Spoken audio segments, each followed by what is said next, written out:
Yeah, I think for most people, for everyone, it's going to spark inspiration into at least how someone might want to feel, or how they might want to feel when they're in a space in general, whether it's a home or an office or wherever, school.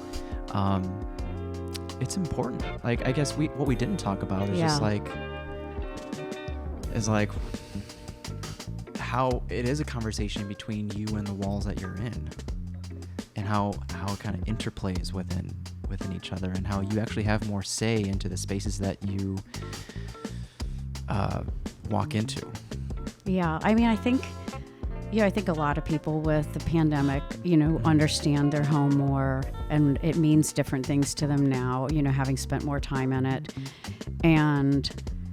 But I think because of, I'm kind of an introvert, so for me, my recharge is my home. And so I definitely feel personally that my home is my sanctuary.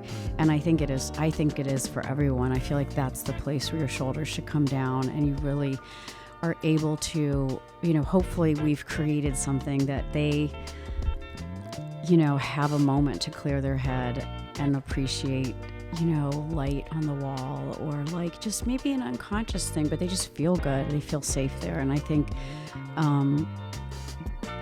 when people go to talk to an architect, that's that's a hard thing to tell an architect, because what does that mean?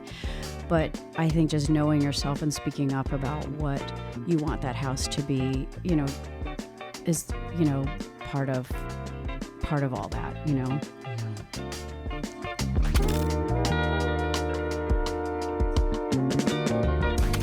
Ms. Celeste Robbins, welcome to the show. Hi. How has the book tour been, with the interviews and things like that? And you held a private party recently. Like, what has been the reception recently for your first monograph? It's been great. I don't know if I'd call it a book tour. Okay. I've been doing different panels, but I have done a few book signings, so I guess you could call that a tour. And has this been a dream for a really long time? Not really. Oh, no. I've worked on it for a couple years, but Okay. it wasn't really a dream that Okay. I had for a long time. Okay. Well, I feel like, as probably a lot of my story that you'll learn, is that a lot of things will come into, kind of perspective later. And I didn't really have this idea in my head for a long time, because Okay. I'm so busy working that it's hard that I don't even have these kind of expectations like, geez, someday I want to do a book. yeah, in a way that's good. It's sort of like a surprise. It's like, oh my God, I pulled off a book. Right. And how do you pronounce the publisher? Monticelli. Monticelli. Okay. Mm-hmm. Okay. So Monticelli is, was bought by Phaidon. Phaidon is a notable art book publisher. They've done a ton of beautiful art books. They have actually an exhibit now in New York for 100 years of publishing art books. And so it was a great publisher to be associated with, because Okay. they really celebrate kind of like the art of the book. So it was a lot of fun to work with them. I'll tell you, it's kind of been a dream to have an architect, and especially as one as established as you are, on the show. I don't know. I went to college with one who's in New York at the moment, but he's probably still on his kind of beginning / mid journey. We're in our early 30s essentially. Mm-hmm. And I think I've always wanted one, because it is the literal kind of definition of creating an aesthetic or a space, especially one that you can stay in and live in and grow in. So in the most literal sense, I've always been fascinated with aesthetics. And the word balance and harmony comes to mind a lot when I'm flipping through the pages of the monograph. And to give people context or some perspective as to what they can expect from you and your work, I'm going to read a small paragraph from the introduction, just to give people context. And I was like, this is a giant book in a good way. I was like, sometimes I have my iPad here just to read off of, but I'm like, people got to see this book. So here it goes. When it comes to modern houses, many people assume that they could never live in a glass box without ever experiencing how gracious and meaningful it can feel. I did not set out to redefine modernism for myself and my clients, but after many years and many projects, I can now reflect on what it means to bring warmth, softness, and livability to modern design. Guided by principles rather than strict stylistic rules, my team at Robbins Architecture and I created inviting houses filled with personality, which translates into a true sense of home. I developed this approach by melding my personal philosophy with features central to historical modernism, such as open floor plans, connections to the surrounding landscape, and a clean aesthetic that emphasizes function and serenity over drama. I love it. Thank you so much. I loved hearing you read that. I love it. It's funny because I think when you read it yourself, you have your own voice and you read it in a certain way. And somehow just hearing you read it, I felt like really happy because I felt like it did communicate my intentions. You know, sometimes you're kind of like, was it clear what I was trying to do? And I'm just happy you're reading it because I think a book like this where you have 9 projects and only 1 page for each project, it gets kind of seen as a coffee table where you just look at pictures. And I really hope that people will, Take the time. understand kind of the ideas behind those images and what they mean and read it. The one on this one page, on the first one from I think it was the Michigan home, is a fireplace is like the unexpected luxury in a kitchen. Right? I love it. I love it. I think the first 2 Illinois homes in this book were probably my favorite, and you've really provided an opportunity to showcase how much of a sanctuary Illinois can be. Mm-hmm. And I think as beautiful as the urban city is, the respite that some other parts of the Midwest, and specifically Illinois, can truly be a sanctuary. Mm-hmm. So I do want to get into the philosophy and the ethos of your work, but I also want to lay down some foundations and the groundwork of like how you got to this point. Okay. And I loved the acknowledgments at the end to your parents as well as your daughters. Mm-hmm. Daughter and son. Nick and Nikki. Nick and Natalie. Nick and Natalie. Sorry, guys. That's okay. If you can take us back to some of the formative moments that allowed you or where you expressed your creativity without kind of the restraints or the shackles of expectations that society might lay down for us. And in your acknowledgments, you might have laid down some of the fort building or some of the stuff inside and outside of your childhood. What were some of those moments? Okay.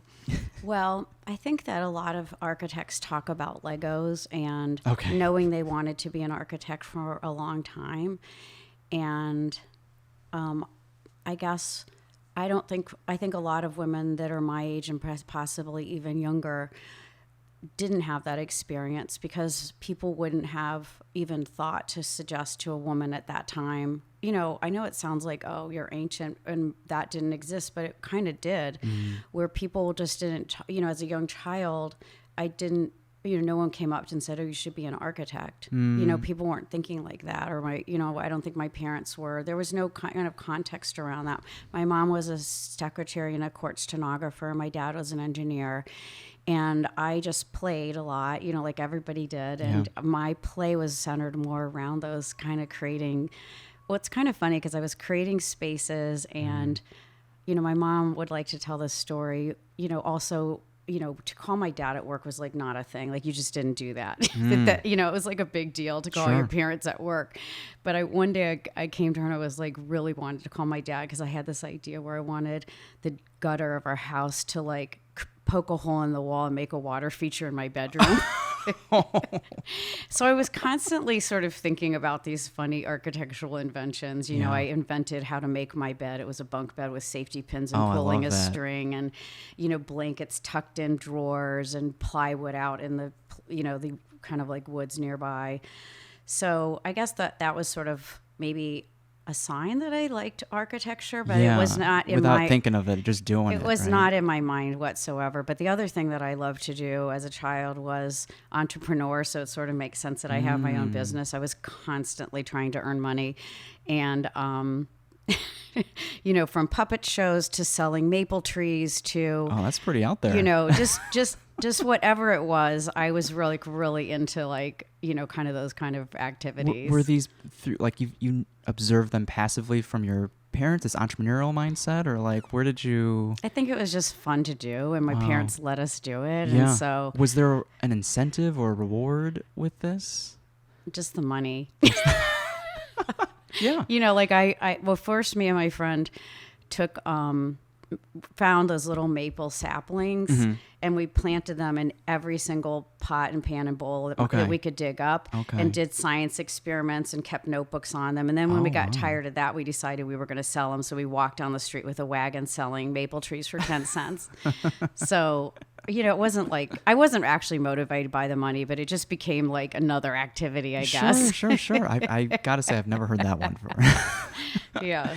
So when it came down to maybe high school, or maybe some initial discussions with your parents of like, what could Celeste do with her life? Did they actually recall some of these activities, or were they just like, let me provide Celeste with all the opportunities and let her run wild?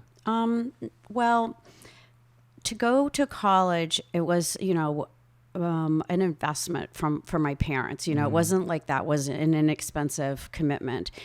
And they always knew I was very studious. I took school really seriously, and I worked really hard, even, you know, all from grade school up. I just really enjoyed school. And my parents just knew that and wanted to give me the most opportunities because I was that kind of kid. And around the time that it was to think about college, my parents were like, well, if you're going to go to college, you need to do something that's employable. So they saw it as like, you know, an investment. Like, you go to college, we put money in, and you have something to gain from it. It wasn't like just for the experience. To go, yeah. And so at that time, it was kind of a little bit of a conversation about women in engineering.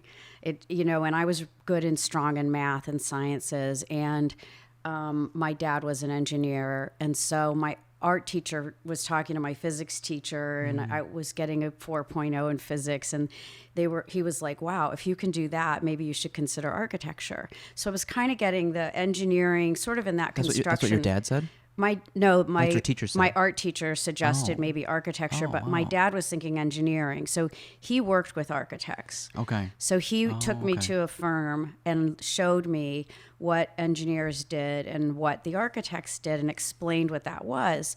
And I wasn't really sure because, you know, but I liked the color drawings that the architects did. Like, that just seemed more interesting. But I I ultimately decided to go to Ohio State for engineering. They had a good engineering school, but they didn't have a great architecture school at that time. And so after 2 years, when I decided to pursue architecture, the decision was to go to a better architecture school. So I knew of Cornell because of a friend of mine who knew somebody that went to Cornell. And I applied to Cornell and transferred, and then started over because they have a different set of like gen eds. Yeah, it's like just a very linear building upon program. So the freshman year was a really important year, and it kind of built upon those principles. Okay. And pretty different school. So I was really happy that I did start over as a freshman there. So you grew up in Ohio then? Mm-hmm. Through the first 2 years of being at Ohio, what were some moments that started turning your attention towards architecture? The first year was gen ed stuff. Okay. And physics was way harder at Ohio State than it was in high school. So that wasn't as fun as it was when I was doing it in high school. And then when I started architecture, I was like obsessed. I loved it. Did it come naturally to you? Or was it still very, very hard work? It's always hard work. It's always hard work. I don't know if it comes naturally was a thought. It was just I loved it. Okay. So I guess the love came naturally. Yeah. Yeah. Can you describe some of the aspects that you loved? Ohio State was a very different program than Cornell, so it was much more esoteric. So they would have projects that were like describe your life from young to old, and you would build this sort of like expression of that. And then you would go out, and then you'd come back the next day, and it would be graded from, the best, and then you go around the room to the worst. Oh, wow. And I remember walking in and not knowing which end was the right end and which was the wrong end. So it just was very sort of like not, I did well. It wasn't like I didn't do well, but I just didn't understand I didn't know that at the time. But now after I went to Cornell, I realized that was a much more better program for me. Because it was just more maybe more broad than esoteric, or it just was more teachable. Like you could sort of like I felt like Cornell was very much about like taking every single person that went there and making them the best architect they could be. It wasn't about weeding people out. It wasn't about like trying to like prove anything about your natural abilities. It's like they're teaching you to be a good architect. And so I really loved the lessons.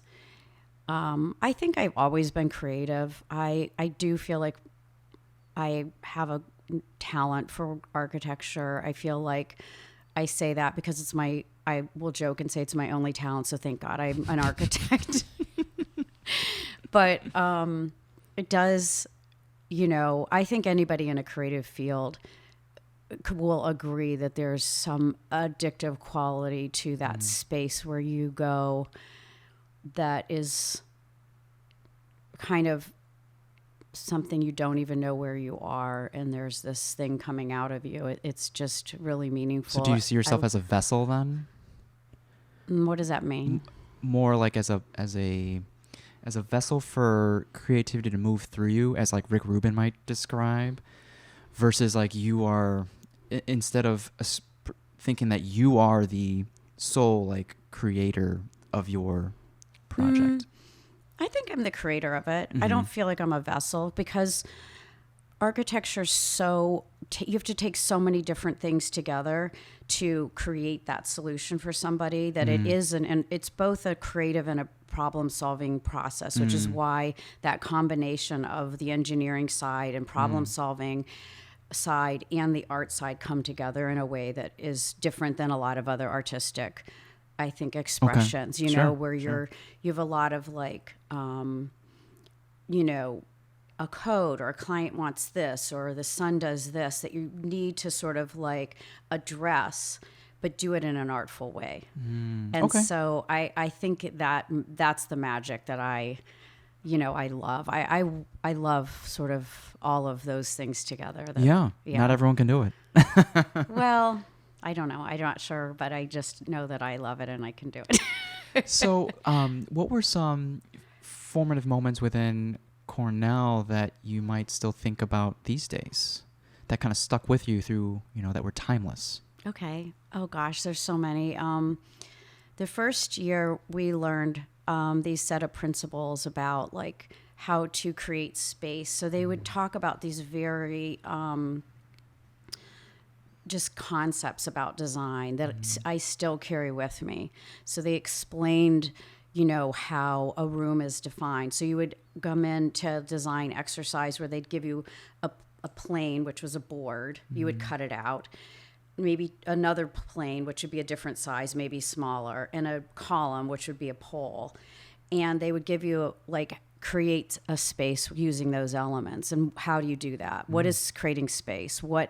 And that's just a really important principle of understanding what you're doing later when you're trying to, so for me, it's really understandable the difference between modernism and more traditional things, because traditional, you have four walls and you are creating, it's like, I always like to describe it to someone, like if you had a shoebox, and that's a traditional room. You have four corners, and it's a room, and it's defined maybe as a dining room, so it has a function.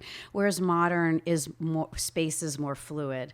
And so really understanding what that means started from those very early exercises. I'll give another example. In a traditional house, you might take the same shoebox, and you cut a hole, a rectangle, and it could be really big rectangle, but you still have the edges of the walls, right? So you're looking through a frame at the landscape. That's a very different feeling than if you take the whole edge of the box off.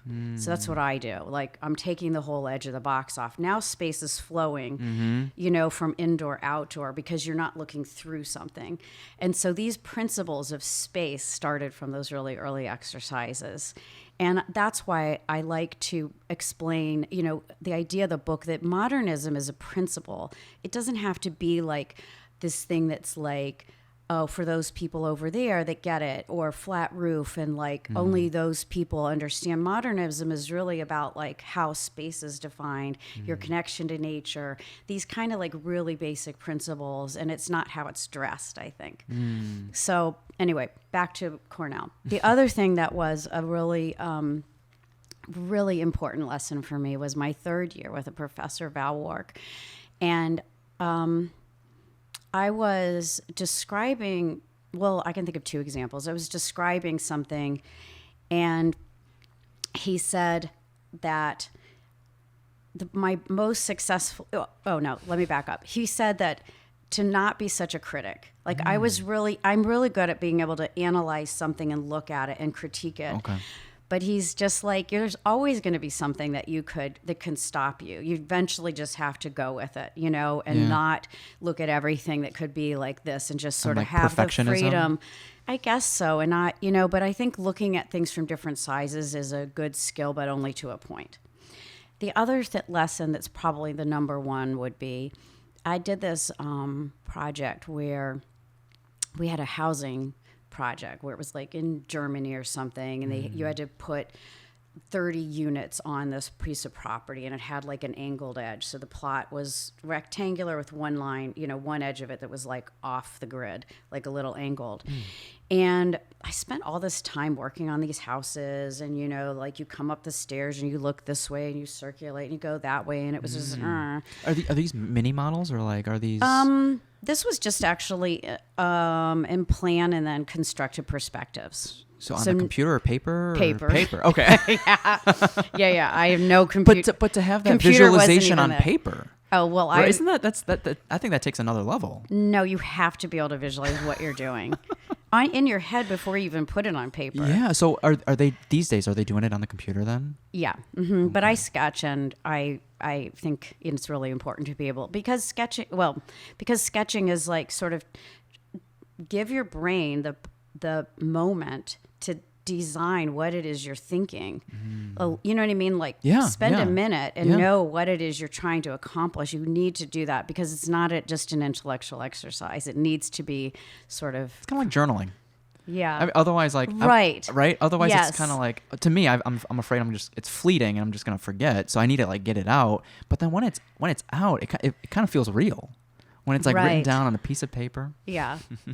So I'm designing these houses like this, and then I have this other part of the project where I had to acknowledge this off the grid part, and I created this like water moment that sort of had this organic shape where this piece, where like theoretically, like, you know, the idea was the bar, the housing thing kind of moved aside and left this water. And when I was designing that, it was very much out of my head. It was into another place and just sort of freely designing artistically. Where I was doing the housing, it was very much in my head. It was very analytical, you know. And the professors told me, this is your best part.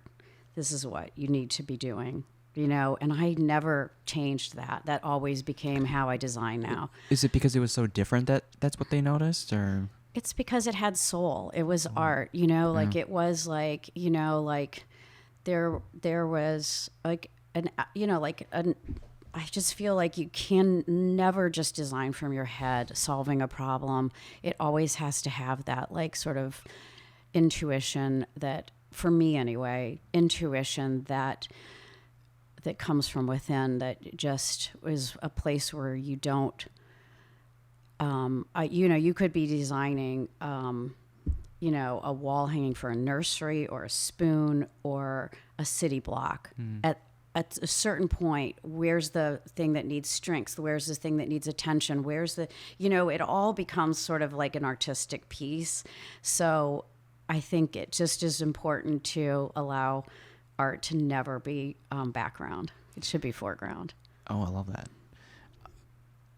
Art.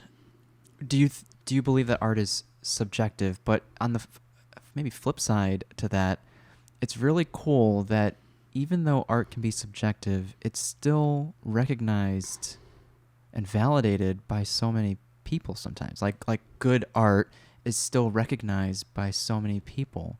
And I wonder that like the beauty might be on different levels to different people, but overall it's generally recognized as good art, even though it's subjective, which is interesting to me. Like multiple people can recognize the soul in something. I think you're right. I agree with that. Because I feel like, at least in architecture, there's a feeling, that just feels good. Yeah. And for me, that's what you're striving for. Okay. I went to, a very strong college. There's a lot of theoretical conversation that people can have about their projects. For me, at the end of the day, it's how does it feel? It needs to feel good. You need to feel good in the space. I'd like to also acknowledge the people in the context. I feel like you have a responsibility to other people who are sort of in that, area, and how does it feel to them? I think, it is that person's house, but you need to be sensitive to the site. There's just a lot that I feel like as an architect that you need to be responsible for. And I feel like people know when they're in something that feels good. And, to me, that's successful. Yeah, 100%. As you're nearing the end of college, what were some of the discussions or like where your mind was at as far as like what kind of architecture you wanted to pursue? Or was it always homes? I was so young. No, it wasn't young. Oh. It wasn't homes. Oh. I mean, I was so young, like everybody is when they get out of college. I don't think I did know. And I think that hopefully architects, when they get out of college, can allow themselves, if they don't know, sometimes you do, and that's great. But, you kind of have to explore it. Architecture can be a very different career depending on where you are and what you choose to be. There's hospitality. And I wasn't even that conscious of it at that point. I had stayed after Cornell to work on a competition for this square in Turkey for one of the professors. And, I just was like, that's cool. I'll do that. That sounds fun. Meanwhile, my parents are like, remember that? Like investment. Yeah. So, I stayed out. I didn't leave Cornell because we didn't finish that competition until early October. Was this like an international competition? Yeah, it was an international competition, but it was, I was a nobody. I was just helping this professor along with two other guys, Sure. And it was great. I mean, it was Colin Rowe, who was sort of the intellectual professor at Cornell at the time that you just really wanted any exposure to that you could get.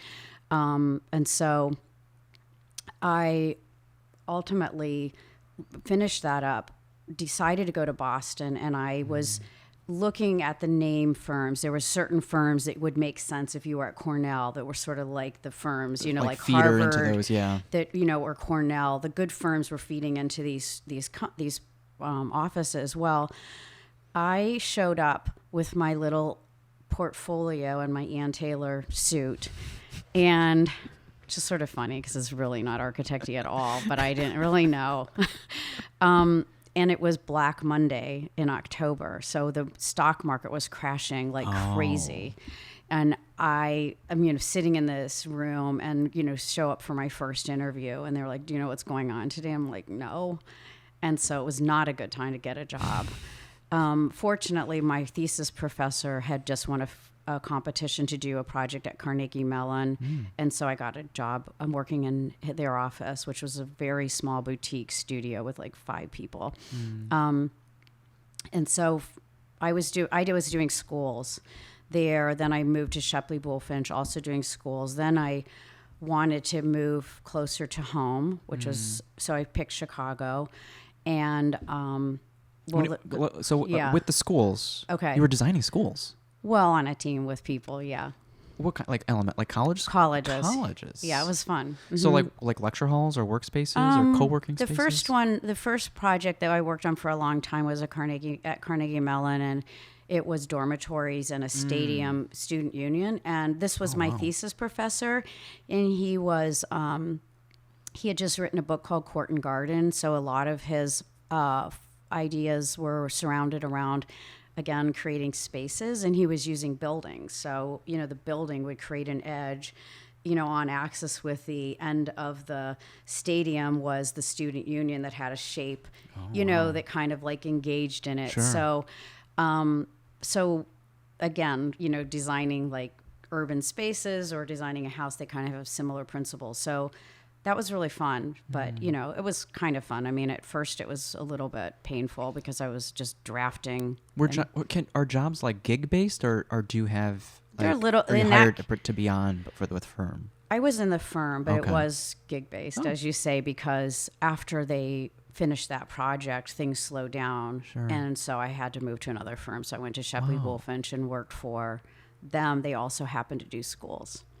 So is that the climate these days, like with getting jobs as an architect? If you don't have your own firm, like is that? Well, I don't know because kinda it's been a long time since I was looking for a job, but it can be. It can be the reason architects have to sometimes are I guess in that way is depending on what your projects are in the economy. Yeah. That's the number of people you meet. It's not like it's not like an accountant where you're constantly going to be repeating taxes, or it's very much based on what's in front of you. Yeah, the current project. And so it depends on what the Okay. economics are, and you probably that's sort of obvious because you see how commercial buildings will be hot, and then there's a ton of people building, and then suddenly like the pandemic and no one's building commercial buildings, or universities have money, and so it kind of depends on what's going on in the environment. Wow. I ultimately landed on residential because I was choosing not to work in a firm because my son was born. So Okay. it wasn't a conscious decision to move to residential. It was just sort of How it happened. how it happened.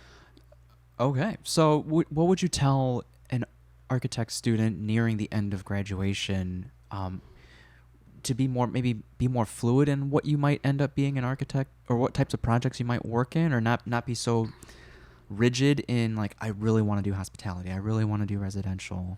I think it would be to just educate yourself on the feeling about, like in talking. There are AIA events. I just spoke at one where there was young architects in college and architects that were just young in their career.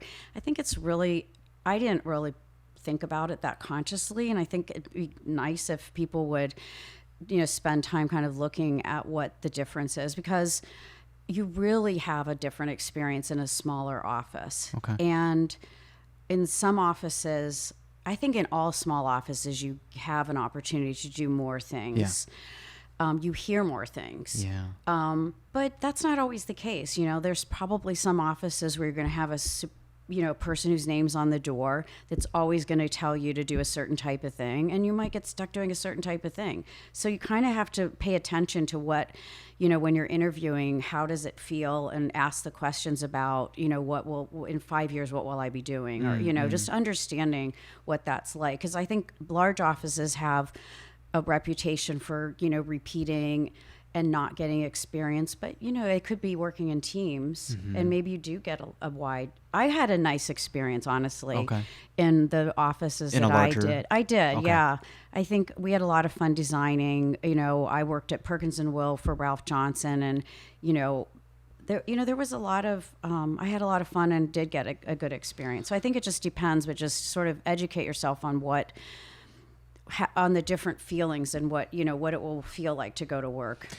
So I guess pre-interview, more cultivating your own personality or ethos that you would bring to a project, trying to encapsulate the feeling that a space means to you and how you can bring that to any project that you end up doing, whether that's residential or commercial or whatever it is. So then that allows you to be fluid no matter what project you end up doing. And then that next step is to think about what you do want to feel at whatever firm you land at. Yeah, I think so. I also will say that you need to come with a lot of drive and stand out. And to stand out, you need to work really hard, because people aren't going to give you opportunities. You need to kind of create them. You need to show your enthusiasm. You need to show going above and beyond what anyone asked you to do. Show that you've learned something beyond what's been taught to you. You don't wait for your firm with expectations that they owe you something. You need to know, what is it that I can bring to them, and what can I show them that I'm interested in? And you keep doing that, and they that's how they'll start to see you. This person's a leader. This person, you know what I mean? This person wants it. They're showing me they can do this, and you will have much more opportunities if you don't sit back and wait for them. Okay. You got to create 100%. Them. which is a universal kind of rule of it's thumb, a universal right? kind of rule, but I think that people get intimidated when they're young and they feel like it's not their place. They don't have a voice. Yeah, it's not my place to stand out. And on the contrary, it is exactly when you need to stand out. Before you learn all the rules of who the players are, just speak up and have confidence in yourself and just, participate. And not for the sake of standing out, but like curating your own kind of unique voice. Yeah, I mean, I think you can tell who cares, who's passionate about what they're doing, and I think that's more important than anything. Or when it just feels like a job, Yeah. Instead of that. Yeah, and just I think maybe sometimes people might just maybe be insecure, intimidated, so they don't know how to. They don't know whether that's appropriate.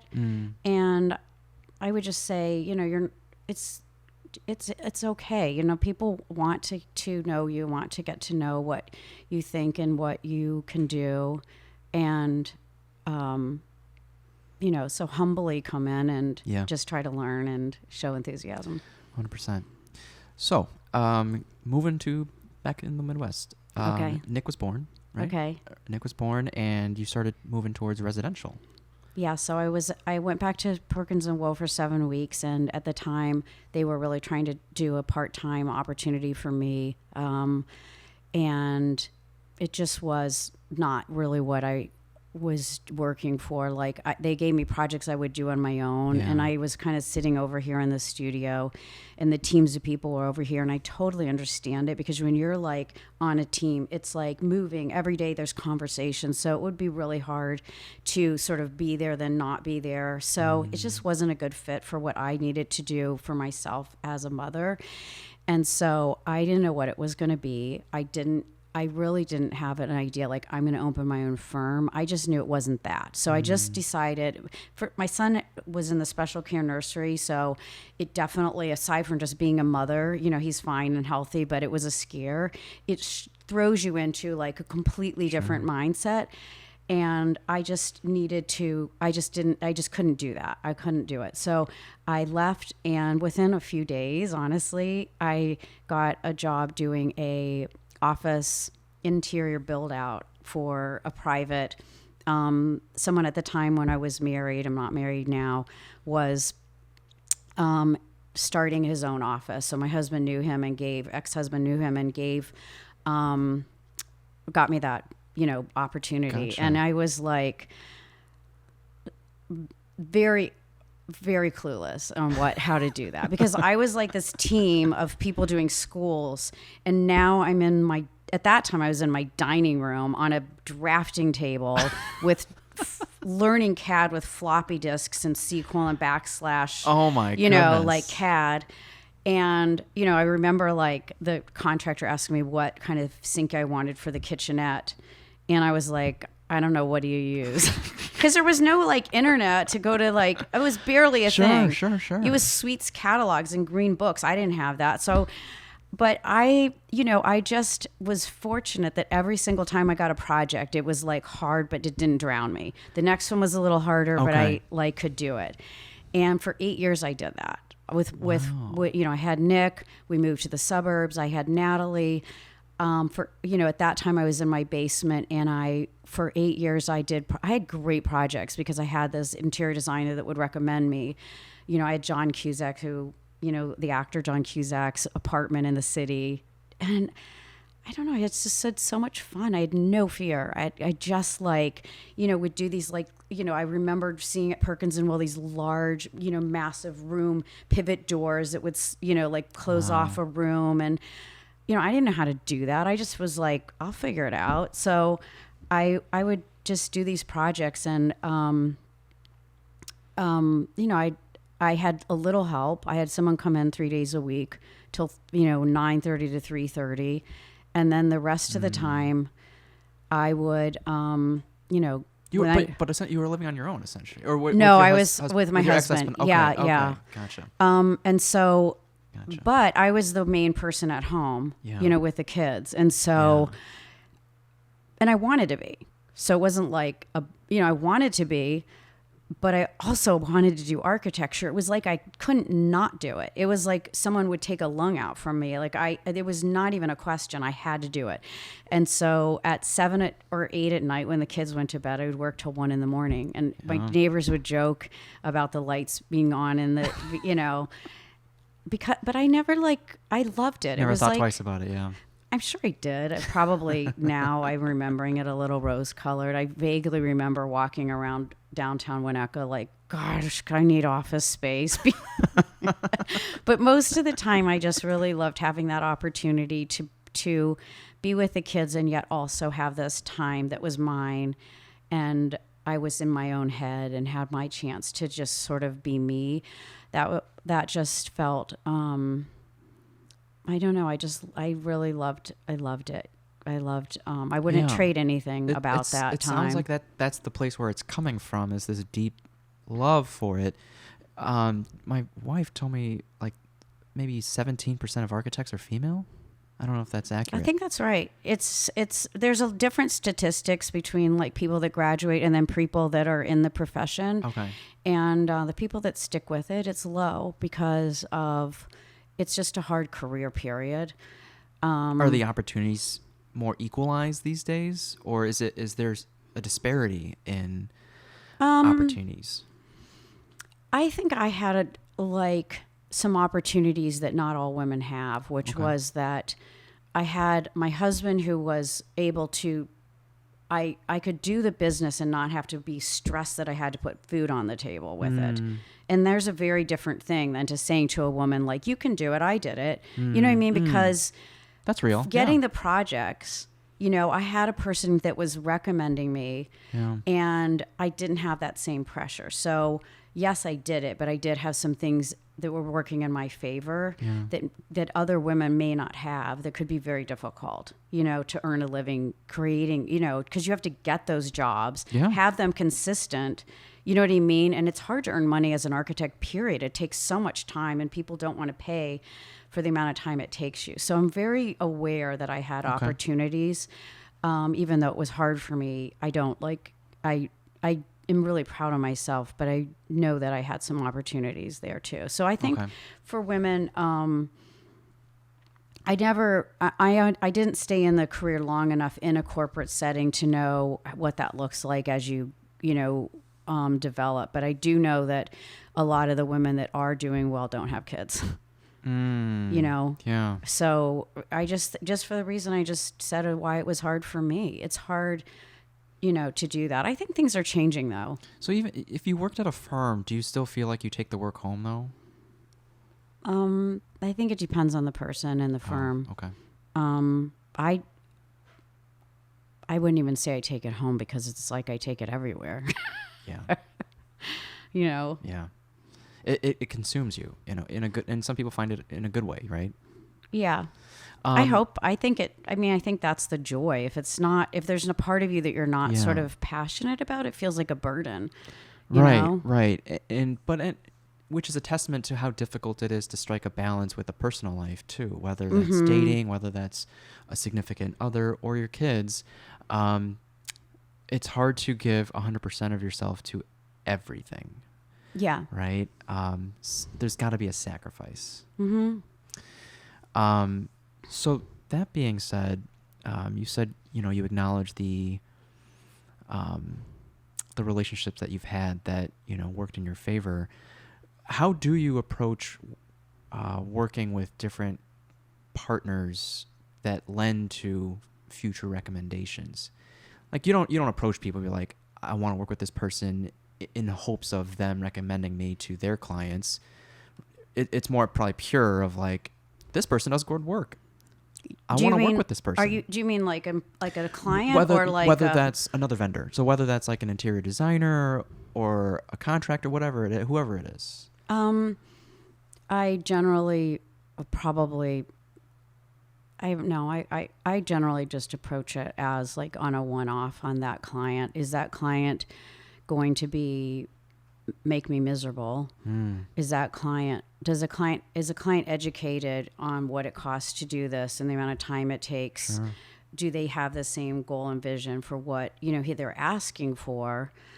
Or, are we not a fit? Because we're like a very boutique firm looking for like something that is like I want that person to have that project feel very meaningful to them. Like we're collaborating to build their legacy home or their dream home, and they care about it. I think most people do if you're going to go to an architect to design a house. I think I look for a good contractor because it's such a risk that, it does take a good contractor, a good client, and a good site and a good architect. Those things all need to come together. So I'm constantly looking for what's going to be successful. And I think I don't take things on just for money and bread and butter or anything like that. Was there a time though that might have been the case? No, because at that time it wasn't the bread and butter, and my kids were too important to me. If I didn't love it and it didn't give me joy, I wasn't going to do it. Because it's already going to take away from the time. Yeah, with exactly. your kids, right? And trust me, even the best of projects can be a real, challenge at times. Yeah. They all are. They will all bring you to your knees for a minute. So then, when clients come to you, you're probably, or maybe one of the other vendors, but like, do you work with repeat vendors, like repeat contractors, repeat designers, right? Okay, so the clients aren't coming with like other people in mind. They're maybe relying on you to refer other people of the team. I definitely do that. I feel like I'm really I'm really good at building a team. I feel like clients look to us to help build that team. And it's important that they're a good fit. I've had one client I call them my Medici family because they've given me so many opportunities. I've built a renovation for them. Then they gave me the opportunity in Jackson Hole. Then we did another house in Michigan. I did his sister's house. Wow. I'm doing 2 interior design projects that I never did interior. Like they're just, so we do have repeat work that, we have. So I guess I just think if you're happy, you're caring, you love what you're doing, and you kind of stay with it, it sort of follows. No matter success. What industry someone's in, whether that's healthcare, hospitality, design, whoever you work with, you hope, or a sense of fulfillment comes from some type of collaboration. And when it feels one-sided, it's draining. It's like a energy suck. Yeah. And that really does go both ways. And so I do get energized from my clients. Yeah. I want to know that we're I feel like they're the ones that are giving us where the art needs to come from. It doesn't come from us. Like, I need to hear what's important to them to know how to create, because that's sort of the inspiration. I'm not selling an idea to somebody. Right. I'm really looking to have them, give us the nugget. What is it what is the thing that makes it you, that we're going to bring this thing to like life together? You're marrying this site and that person and their family, and they're all kind of different. There's certain commonalities. We do a lot of retreat things. So people want leisure and outside space, and that's sort of consistent. But some people want their kitchen to be part of their room, and others are like, want it different. Like, I love sort of like understanding. Yeah.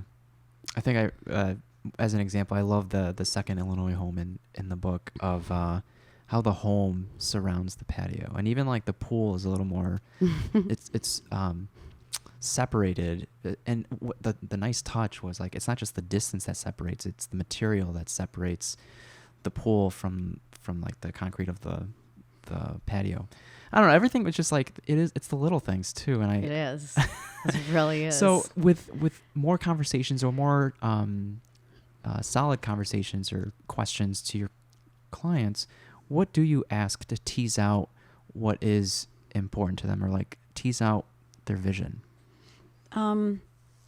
We do a very kind of like systematic.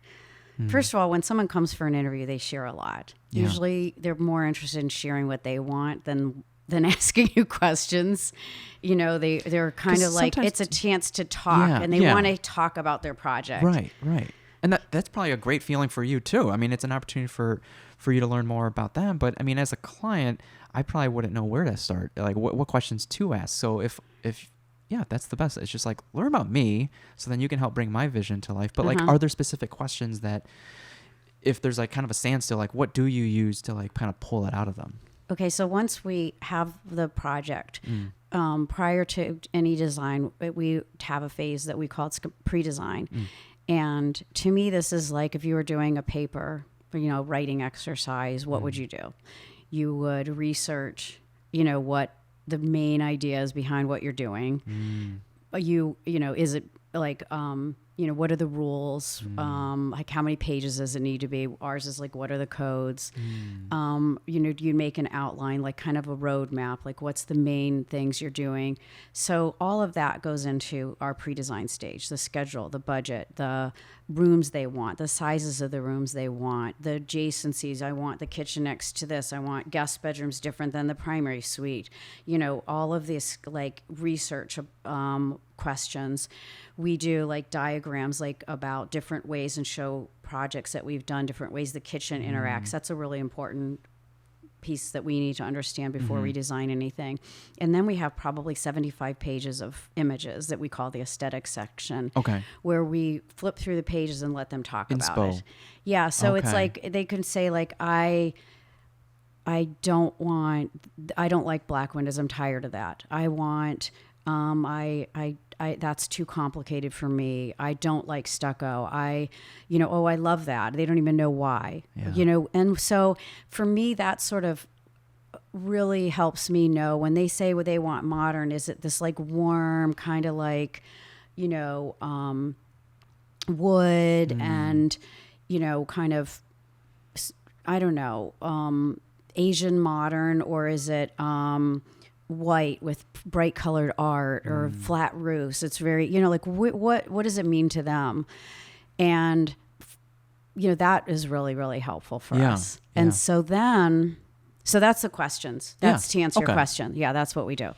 That's amazing. Where did, at what point did you get exposed to all the different materials and the potential textures that you would start to utilize in your work?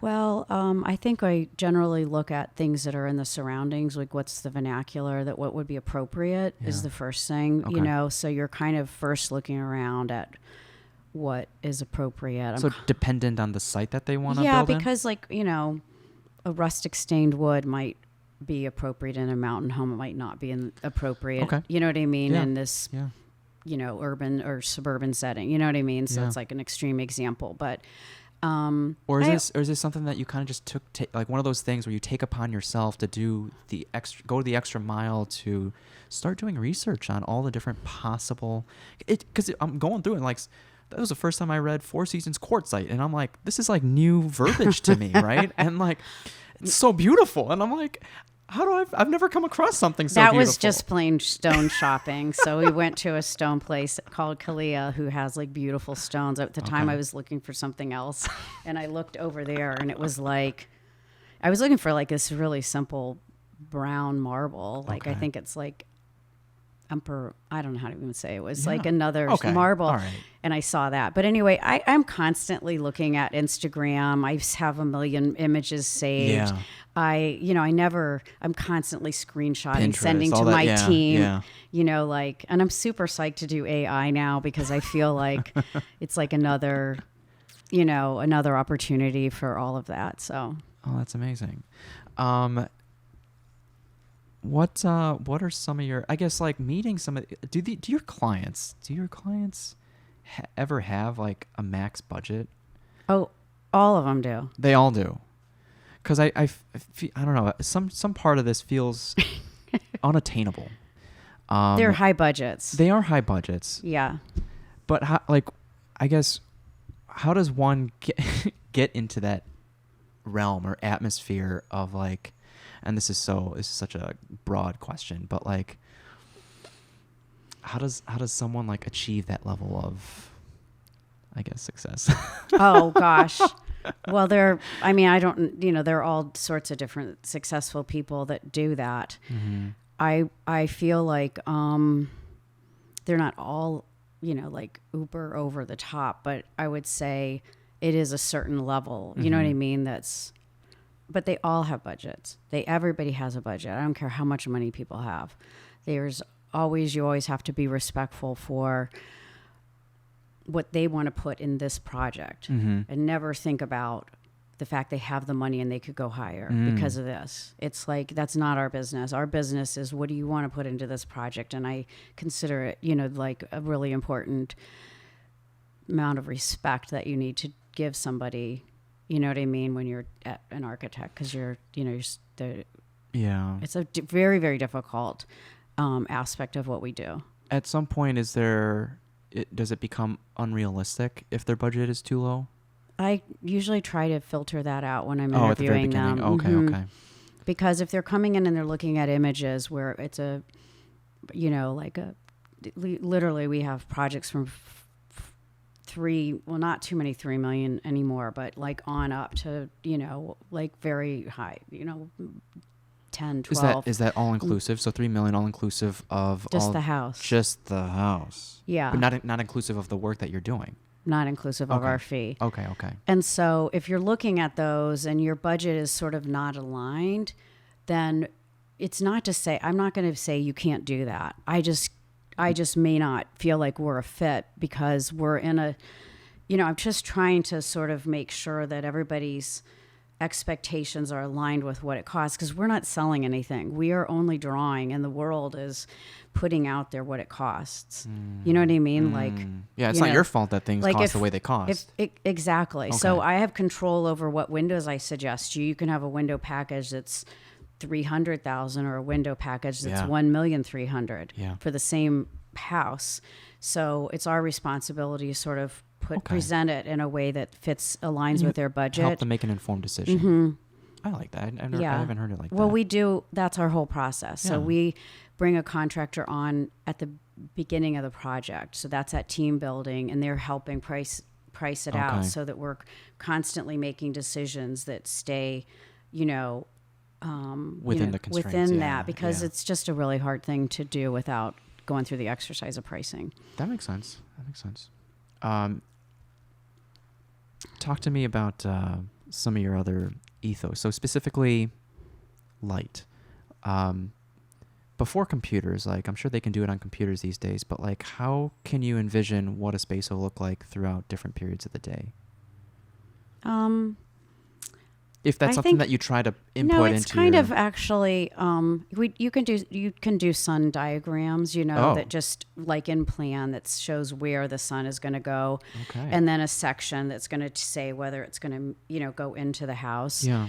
A lot of our projects are taking the sun into account, but they're usually, to be honest, like more driven by view, because if you have a mountain, you're going to open it up to that side. If we got a lake, you're going to open it. The great room's probably going to be towards those important views. But if somebody wants eastern light, you know what I mean? If they want that in the morning or don't want that, or an area they're going to spend time at the end of the day, you better make sure it's not going to be like some microclimate too hot. So I think there's a lot that can be done without computers. Okay. That we now use computers because you can do that. But I think, we used to do that prior to computers. What about like the idea of like feng shui, right? Like where like certain pieces of furniture are in the room or depending on what they're facing and stuff like that. Was that kind of taught in school, or is that it's just more of a feeling that you've kind of developed over time? Two parts to that. One, I feel it. I think that's my biggest artistic strength is, and where, you know what I mean, the balance, the proportion, the view, how you move, that comes from a feeling, you know, that's a very sort of like intuitive brain part that comes to the design. At the same time, when I was early starting out, I was recommended by an interior designer to do these projects. She was starting out, Berta Shapiro. So she was a one-person shop doing interior design. Yeah. And that's a really lovely way to learn residential architecture, because I was really young. I didn't know anything. I never worked in a residential firm. And so she and I would take tape measures and constantly sit in rooms and figure out how that felt. Wow. So what does it feel like to be a certain distance away from somebody talking in a room? Like, yes, you want to seat 12 people, but what does that feel like when you have just 4? You know, how far do you want to be from a fireplace? You know, all of these things about like how a person lives, I learned by working with her. And I think that has a really important aspect to, you know, this book and who I am as an architect, because that was always the conversation about how does it feel, you know? Yeah. At what phase do you start going through that for the project that you're currently? Immediately. Oh. Immediately. The very first sketch is like terraces are shown. What do you see out the window? What's the furniture arrangement in the room? Okay. You know? And that makes it real for you. That makes it so real. Well, that's what I meant about the thing. Like, it should never, if you have to put it in your brain. Like, it should always feel real. Like, you know what I mean? Yeah. Yeah. And the fact that you can sketch it out, does that, I'm sure that makes it real for the client too. Did they start getting giddy after that? Being like, oh my goodness. We do a process that is probably different than most architects. After we do that pre-design book, we ask for time and we go and model it for about 3 weeks, maybe 4. Okay.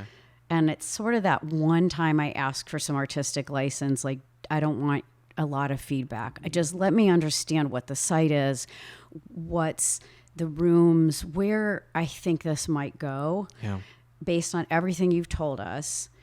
And we build a model, a 3-dimensional model in the computer, very realistic.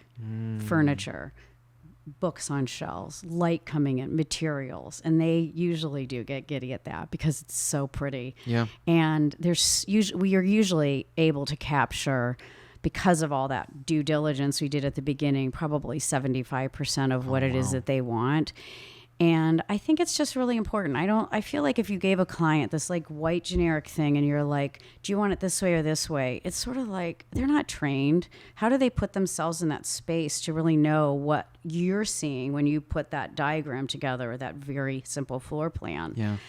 And from that, we're never locked in. So I'm never worried about, and the clients don't seem to be either. Like, if we need to shift something, we now shift it. We're able to be very nimble once we get done with that first model. It's not like, oh, you know, it's too precious. You know, we just change it. Of course it changes. I loved how you said, you know, that you ask for this creative freedom. Is there a certain level of clientele that maybe give or emphasize more of their own creativeness to the firm or to the architect? I think it's more about trust. Some clients are more comfortable, and I'm sure this is how they operate in their life, with trusting others to do something for them versus another client. And, you know, we just have to deal with whatever we have. Some clients literally just don't know if anybody is going to be able to like catch everything that they want, and they just need to be heavily involved. Okay. And I'm sure they do that with everybody in their sphere. And I'm not, you know, maybe they're really successful because that's how they, are, you know what I mean? That's how they operate, other clients are like delegators, and they know that they've hired an expert, and they, you know what I mean? They put it in your hands and they allow you to communicate, and you're going to communicate and let them make decisions, but they're allowing you to present it, you know, in a way. So you kind of have to get to know your clients and learn how to present to them. Would that be a red flag when someone tries to take too much control or kind of Not really. micromanage? No? Not really. Okay. I mean, sometimes it's not pleasant, but on the other hand, I'll take that over somebody not paying attention. Ooh. You know, so there's like the one that hands it over to delegate it because they trust you, but they genuinely trust you. Then there's the one that's just not, the one that's micromanaging. And then there's the one that's not paying attention. And the one that's not paying attention and you think that you've got an approval, then later they, have the time. I'm for sure guilty of this because I'm so busy. I'm, like I get that. Yeah. You're just sort of like not able to like focus where they would back on out it. at the last minute? They just might change their mind on something because they didn't really like spend the time like giving you good feedback and really putting themselves in that room and saying what it is that works for them It's or not not. collaborative, yeah. Yeah. Okay. Another kind of principle we've noticed is your ability to make spaces that are seamless and transparent with its surroundings, but also provide a sense of warmth. Now, when a space, let's say the great room, is very open and transparent to the surroundings, whether it's Lake Michigan or the mountains, how does it make it? How do you make it warm? Well, there's so many answers to that. So one is I think nature does make it warm. And, it is that view, the feeling about kind of the seasons, animals that might be running by, light coming in from morning till afternoon, from fall light, to spring light, to the plants being high versus low. Like all of it is sort of bringing a serenity. I just really do believe that's probably the number one thing that is is just why our houses are successful, because we didn't do it. Nature did it for us. That was there. It's beautiful. I think people inherently feel like a sense of serenity with it. But, there's other layers to that. So why does it feel warm? I think an open, casual setting where people have different, ways to use the space is the way people want to live. They don't want to be defined by a room that this is for eating. So I'm going to use this table for eating. A lot of times they might want to sit at a table with their iPad and feel like they're watching the TV with a group over there, but they're kind of mindlessly doing that. Or they are, curled up with a book in a little built-in within a larger room, because they didn't quite want to go to their room and be alone. I liked how you can just, cover the appliances in the kitchen and make it another gathering space as well. Well, yeah, because I feel like, I'm big on that, because I feel like a kitchen is a gathering space. So if you have a choice between making it look like work and making it look like a place that is more leisurely, I choose that because you can. Yeah. And because I generally have them open to other rooms. Yeah. So I don't want it to feel like you're sitting in a workspace. I want it to feel like you're cooking in a leisure space. That's so cool. Yeah. I love that. Were there any properties or projects that, I'm not sure, maybe they all do, but like that really stuck out to you? I think there was a home that was your first home in this book, right? Mm-hmm. But are there any others that kind of stick out to you? They all kind of stick out to me for different reasons. Yeah. The first home, I will say, is the one that, I like to talk about because it has so much to do with how I developed as an architect, which is that first home. And I just talked about it with nature and sort of like how it does that for you. I was, because I was just in the basement doing renovations and additions, I just didn't really have this vision that I was going to someday be this architect that had a firm that was doing residences. I didn't really know I was ever going to get something from the ground up. And so I didn't have this idea about like someday when I do a house, I'm going to do this. Did you have a someday vision? Not really. It's like so lame because I'm going to keep saying that, like the book. No, I didn't have a vision of the book. Because I think a lot of people preach having a vision. So I think it's refreshing to hear like, oh, you didn't have a vision. I can say there's times where I had a vision. Okay. But that's later because I think at that time I was really just so busy. you know, with kids and trying to juggle this, that for many, many years, that's all I did was just be grateful that I got to do what I loved and have the kids, you know what I mean? And do what I was doing that I wish maybe, you know, I did, but I honestly, I really was the person who needed to be at home. Yeah. My husband's firm, my husband's business always was like a given that that's the way that was going to be. And I just mine was like, yeah, you can do that, but you're filling. Yeah. You know what I mean? And that was just sort of how it was. So I guess I didn't think about it until later, much later. Was the vision more principle centric, meaning, or feeling centric? Like at this, you know, one day I want to have these things around me, or I want to feel this type of way, rather than a concrete vision, like a literal vision of like what you ended up wanting to do? I think, and it's funny because I've never answered this way because it's never, so this is a question that you're asking me and I guess I never answered it because I never thought about it. I don't think that I had a vision because I was pretty content. I just loved doing what I was doing.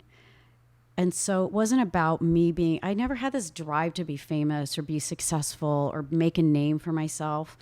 I just wanted to do art of architecture and I was doing it. So I didn't feel like, oh, I need more. I was just kind of content with what I had. And I think that's why I later got frustrated. I later got frustrated because it later became clear to me that I was doing really good work and I wasn't one of the people talked about. And that started to bug me because I was like, wait a minute, you know, like why? Am I not getting recognized? Why am I not getting recognized? Sure. Why is it that I felt like, and maybe this is my own deal, but I don't think so. I felt like I was like, people knew me as a mom who did architecture. Okay. And I wanted to be known as an architect. And I felt like because I was doing stuff out of state, nobody really saw it. Yeah. You know, it was really hard to get things published. And I did have that breakdown moment, like tears. Why can I not get there? So I decided to advertise in Lux magazine, and that was a turning point. Interesting. Yeah, that was a turning point because because of Lux, but B, because it became conscious that I wanted something that I didn't have. And at that point I was like, I was more, my kids were at an age where it was time for me and I was ready. So, you know, it was much later. Yeah. So when you pulled out an ad at Lux, you said Lux magazine. Is it similar to kind of the book where you kind of submit photos of the work that you've done? To do an ad, they just want you to pay to do an ad. And then I would pull images and I had a graphic designer that would just put the ads in, but it was kind of more than that. Lux has this thing where it's not just an ad. They have a lot of like community with the people that do the ads. They have like luncheons and dinners and things to network. Yeah. And I just was so busy previously that all I did was work and my head was constantly down, doing what I was doing and trying to do it well, that I just didn't get out. Were you still at home or at the firm this time? No, I had a firm. You had a firm this time? Yeah, okay. I had a firm. This was like probably 10 years ago. It wasn't that long ago, honestly, maybe less. And, you know, from there I got to know people. Yeah. And it was great. I got to, you know, meet them and become friends with people. I got on the AIA Custom Residential Architects Network Steering Committee. I joined the Design Leadership Network, which put me on a forum and then talked with these people. They explained, you know, really successful people like Peter Selleck, the CEO for Waterworks, and, you know, really good interior designers and landscape architects. And there's only 12 people. We do it every month. I still do it. And, you know, then I had the time and capacity and vision that I wanted to be, I wanted to just be respected for what I felt like I was doing. Yeah. That it wasn't like I wanted fame. I just simply wanted my work out there and people to know it and see it, you know? Yeah. You don't think about that when you go to school, right? All the back end stuff that you might have to do. Do you remember the first time a stranger gave you validation for your work? Like, it's one thing when your friends and family give it. Oh, stranger. When a stranger gives it. I definitely remember the house in Jackson Hole when people would go visit it and people would come back and talk about it. But I think the one that was more notable was the house that you like with the pool is my house. Whoa, what? Yeah. Oh my God. Awesome. Actually, the two that you like are my house. The Michigan house in that's the one that has steps going down to the lake. Oh my God. Yeah. So so you must really like my style because that's sort of me. So truly. Awesome. So the house that is in Glencoe, I finished it, and it was the first time I was able to do really like what is it you would do because it's your own house. And it was, sort of, not it wasn't shy about being modern. It was modern. And shortly after it was built, the PTO had this, the Parents Teachers Association had this house tour walk in Glencoe, and they asked me if I would put my house in it because somebody else bailed. And so I was kind of like imagining, I was like, yeah, because unlike other people that don't want people to see their house, I'm like, yeah, come to my house. So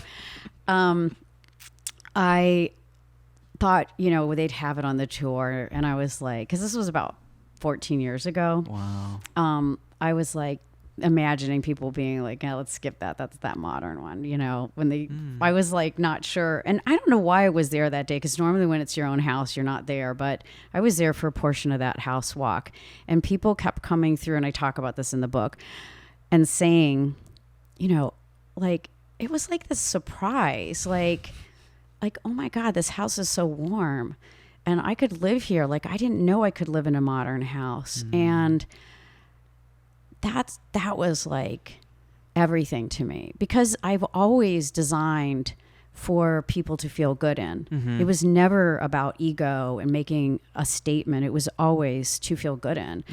And to feel that people noticed that and felt good, that I was really, really happy and proud of that. I love that. I love that. Would you change anything about some of the more modern homes in the city? Which some of them look very similar to each other, or just like glass boxes, essentially.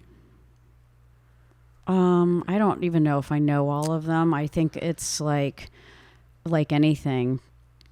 There's some that stand out by, like notable architects that probably are more elevated. And then there's some that just like maybe people not as trained are doing that they like think modern is it. And I think that's sort of things that give a bad name to modern, because they're just using their kit of parts, you know what I mean? Yeah. A box, yeah. A window without mullions, you know what I mean? But without understanding space and proportion, balance and movement, you kind of missed it, because really modernism is, you know what I mean, is so much more than just those kit of parts. I feel like it's a conversation. It's a conversation between the outside and the inside, and then you add people in there, and it's multiple conversations happening at the same time. I like to think of it as like kind of all the arts put together, because there's like movement, like dance, like where you choreograph how a person moves through the home and experiences it. And it's so much more than you could ever see in a book.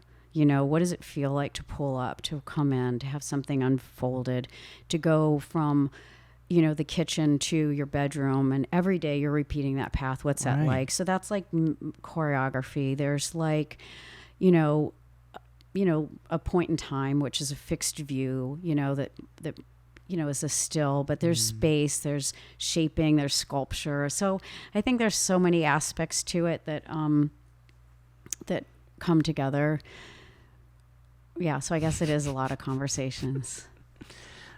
Is there, what other aspects play into how you, so besides lighting, besides trying to make it a seamless transition between outside and inside, what other components do you would be part of your ethos?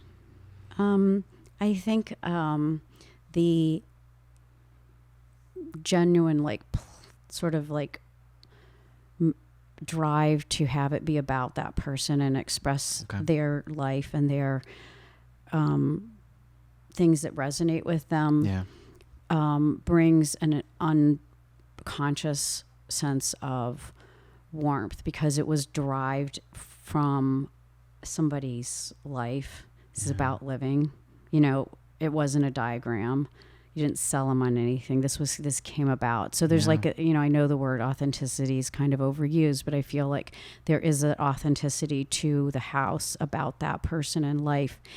And I think with that comes complexity, which is where kind of the art, you remember the plan that had the line, the thing that was unusual becomes the thing that becomes the opportunity. Right. So I think when you're really truly trying to design for somebody, they're going to throw at you so many different things that it forces you to be so creative to pull that off. Yeah. And I think that's the kind of richness, you know what I mean? Like Constraints. Or rules. I don't know. I think it's more just like accomplishing a lot at once. Like I'll give you an example. We're doing a project right now where they have a great room and they wanted a bar. And they wanted the bar.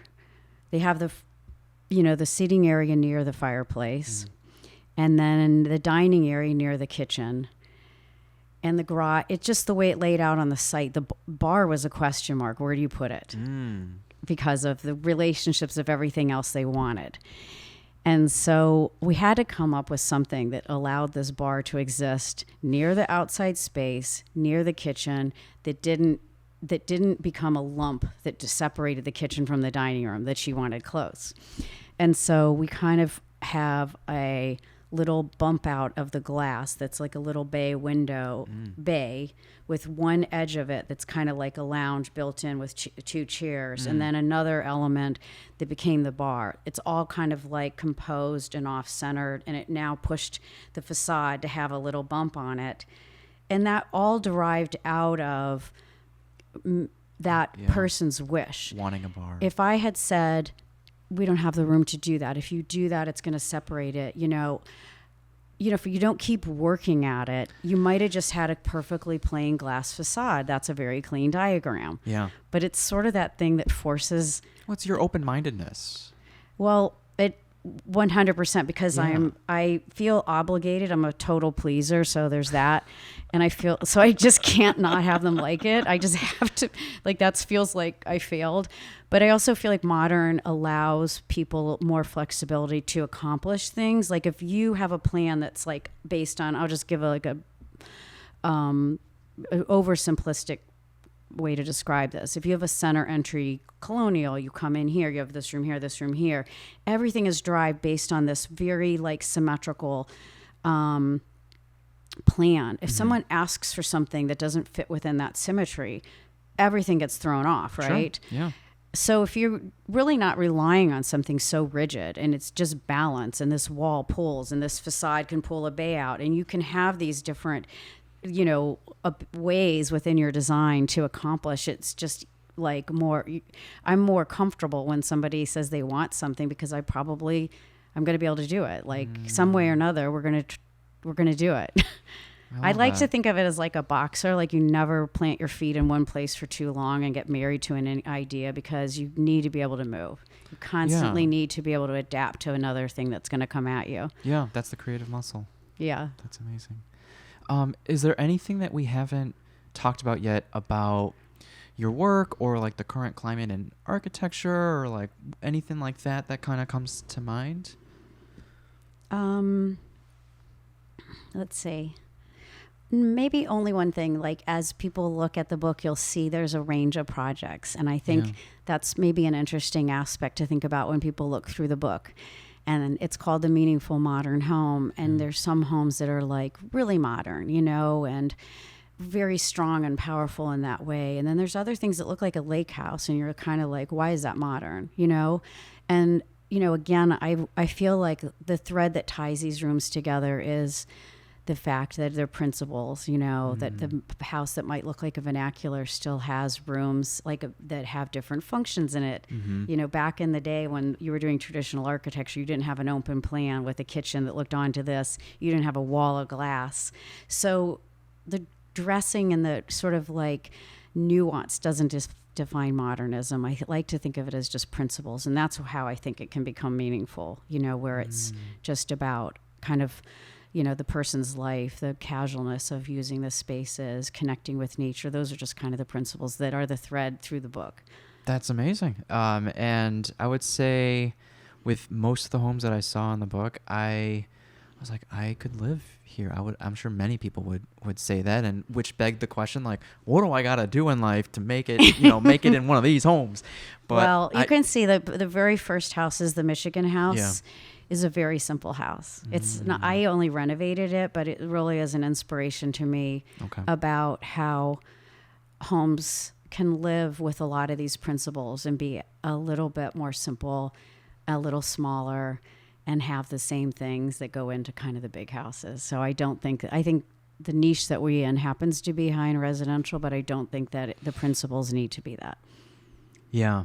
Yeah. I think for most people, for everyone, it's going to spark inspiration into how someone might want to feel, or how they might want to feel when they're in a space in general, whether it's a home or an office or wherever, school. It's important. Like, I guess what we didn't talk about is just like how it is a conversation between you and the walls that you're in, and how it kind of interplays within each other, and how you actually have more say into the spaces that you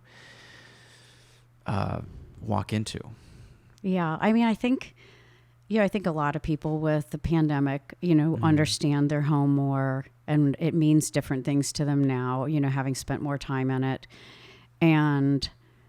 But I think because of, I'm kind of an introvert. So for me, my recharge is my home. And so I definitely feel personally that my home is my sanctuary.